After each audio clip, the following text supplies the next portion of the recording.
A great deal of problems at the fledgling stage of the new theory lies in the pond digging phase, because it is cost intensive, while topsoil has to be reserved. Otherwise, it will be lost at the plot of land is filled. For this reason, assistance has to come in from the government sector. Mr. Tawi Praha, formerly a wage earner in Bangkok, is among those receiving help from the government sector. Before that, I used to get hired hands to help me carry blocks of soil to build my own weir. That was in 87, 88, 89. We worked the whole night through. People said I must be crazy. With determination and perseverance on his part, the money invested by the government sector at that time did bear fruit. The profit gained is evident in the upgraded quality of life for the farmer and his family. It is partly true to what His Majesty once said: our loss is our gain.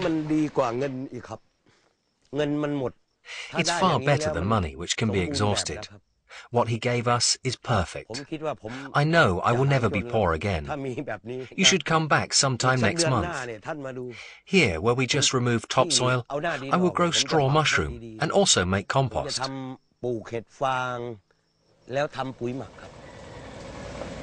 In calculating the appropriate dimensions of the pond to store rainwater, a few variables will have to be taken into consideration.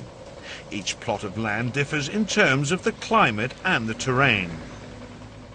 Suppose you live in Nonthaburi. 10% for farm pond will suffice because there's plenty of water in Nonthaburi, and you can set aside more space for cultivation. That, in turn, will generate higher income. But if you live in Pimai and your farms are based on the new theory concept, even 30% will not be enough. The whole of the northeast is arid. The period of zero rainfall can last up to 6 or 7 months, so you'd better set aside 40 to 50%. Given decades of work experience, His Majesty is well aware of the fact that in some instances the period of zero rainfall can last longer than a year.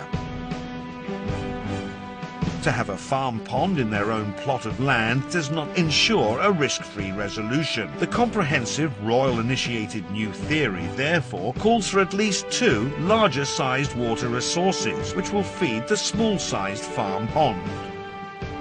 Water for farming, based on the new theory, approached on 4,600 rai plot of land in Khao Wong Kalasin, is supplied by Upper Lam Payang Reservoir under a royal-initiated project. With the expansion of cultivation, His Majesty initiated a project to deliver excess water from Huai Pai Reservoir in Mukdahan, which had not been fully utilized, to cultivate a 12,000 rai plot of land more in Kalasin. According to His Majesty's initiation, the reservoir was able to feed farm pond through a pipeline system with a control device to regulate water right at the pond itself.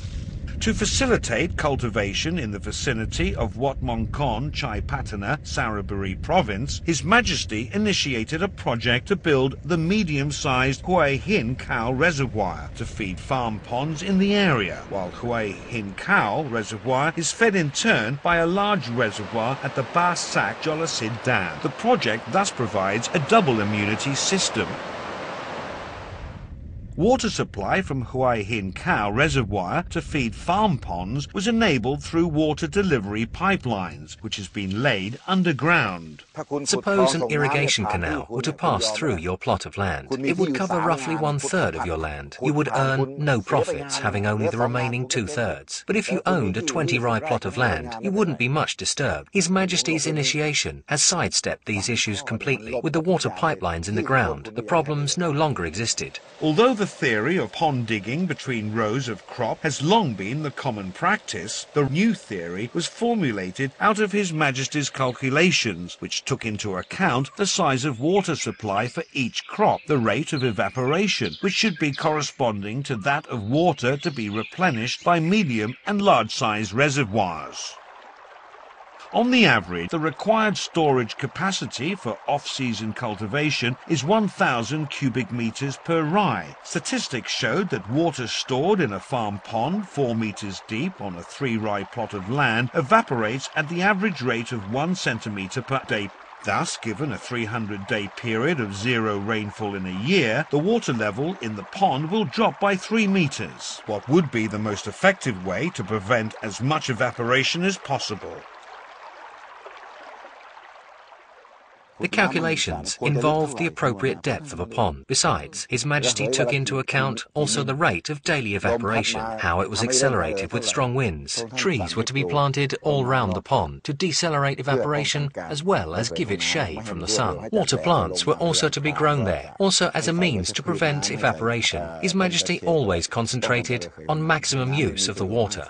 Fundamentals to the Royal Initiated New Theory were derived from His Majesty's development work, whereby complex mathematic and scientific calculations were made and then transformed into guidelines, phrased in practical terms to enhance farmers' easy understanding. I heard His Majesty saying that the new theory was possible on a 15-rai plot of land. I constantly watched TV. That was how I came to know the ratio to use was 30, 30, 30, 10. I started right away by putting up my land for the experiment. They invested the funds. I did the work.